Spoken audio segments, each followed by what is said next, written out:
samahan niyo ako mag-impake. Because we're going to vacation!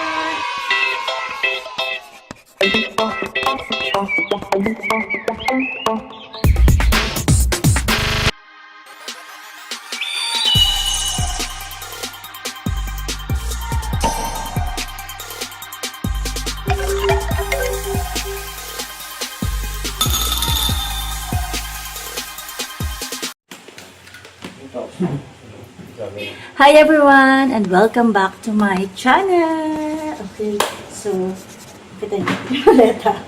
Push up eh. Hindi kita. Ayan.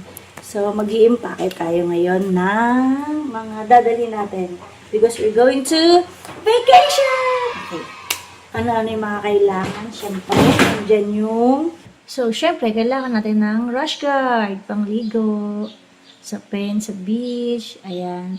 And of course, sunscreen.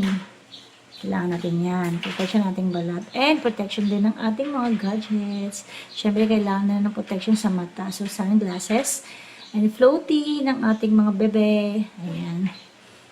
Lagay natin lahat dyan. May kulang pa. Okay, ito yung aking straw hat. And syempre, yung mga damit natin pamalit for 2 to 3 weeks. So, depende kung ano katagal.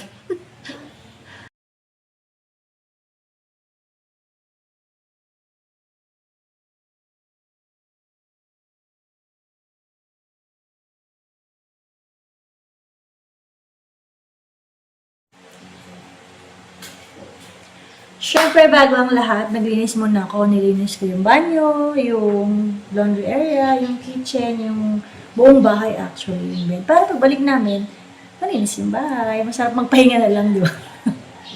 Watch this!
Ayan, nakapaglinis na ako. Kasi gusto ko kapag mag-vacation, may iwang malinis, maayos yung bahay. Para pagbalik namin dito, in case lang naman, we wanted to rest. Yung bahay, masarap kung malinis siya. Mas masarap pagpahinga sa malinis na lugar, 'di ba?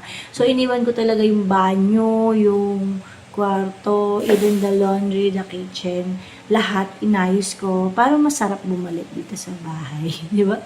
Ayan. Thank you guys for watching and later, babiyahin na po kami.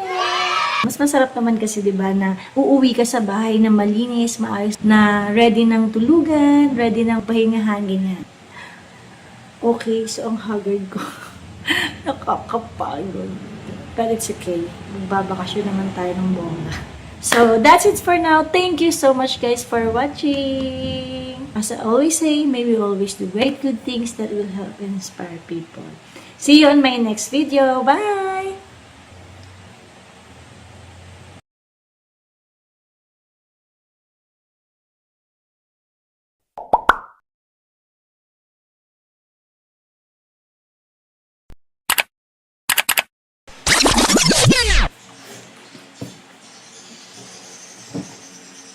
Mami? Gago. Ay, oo nga. Wala. Hindi ko nalagay yung gagas. Kung yung gagas doon, habol natin.